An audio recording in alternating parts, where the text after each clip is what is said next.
Hi, and welcome to Frequently Asked Questions. I'm Jay Therrell, President of the Florida chapter of the Wesleyan Covenant Association. We share this series of videos from time to answer questions we often receive from laity and clergy as we prepare for General Conference and the hopeful passage of the Protocol.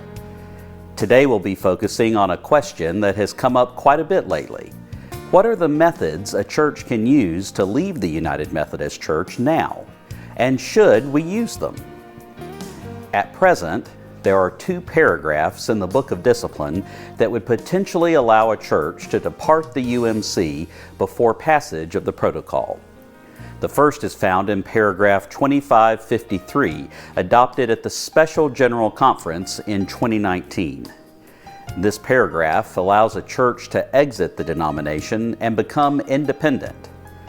I'll quickly share how it works. A local church would call a charge or church conference. The vote to disaffiliate must reach a 2/3 threshold. The church is required to pay 100% of the current year's apportionments and all of the next year's apportionments. If the local church has any outstanding debts or obligations to the district or conference, they also must be paid. Additionally, the local church must pay their pro rata share of the conference's unfunded pension liabilities. The paragraph says that all of these obligations must be paid in full before the church can disaffiliate. To learn the exact amount of what your church's pro rata share of the pension liabilities are, you will need to contact your district superintendent or the conference treasurer. A former conference treasurer shared with me once that a rough guesstimate of the amount is 7 to 10 times your current apportionments. Under that approximation, if a church had annual apportionments of $25,000 for easy math's sake, they would owe this year's and next year's for a total of $50,000. Additionally, they would owe their pension liabilities of 7 to 10 times their apportionments, which equals $175,000 to $250,000. The combined total for the disaffiliation likely would be between $225,000 and $300,000. The other way for a local church to disaffiliate now is under paragraph 2548.2, which has been in the Book of Discipline for a while. Paragraph 2548.2 allows a local church to leave the UMC and transfer to another Methodist denomination or an evangelical denomination. For a church to use the paragraph, the following is required: a written and signed agreement between the local church and conference officials, the consent of the bishop, the consent of the majority of the district superintendents, and the consent of the district board of church location and building, along with an approved agreement by the annual conference.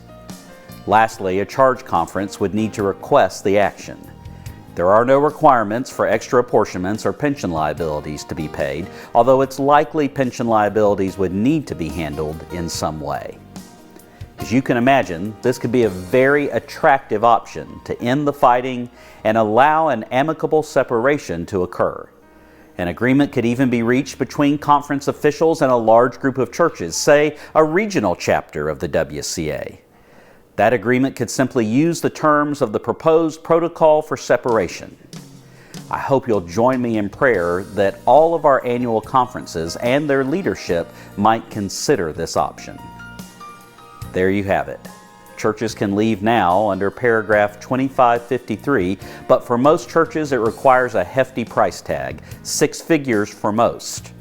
For larger churches, the figure easily goes into the millions of dollars. Paragraph 2548.2 is another option, but it requires some negotiations between conference officials and churches over key elements, although the protocol would be an easy set of agreements to use. The last option is to wait for General Conference to adopt the protocol next year, and then churches can utilize it to transition to the new Global Methodist Church in formation. If you have more questions or would like for me to share a presentation with your church, please feel free to use my email address below. Thanks for watching, and know that our Florida WCA is available to assist you however we can. God bless you.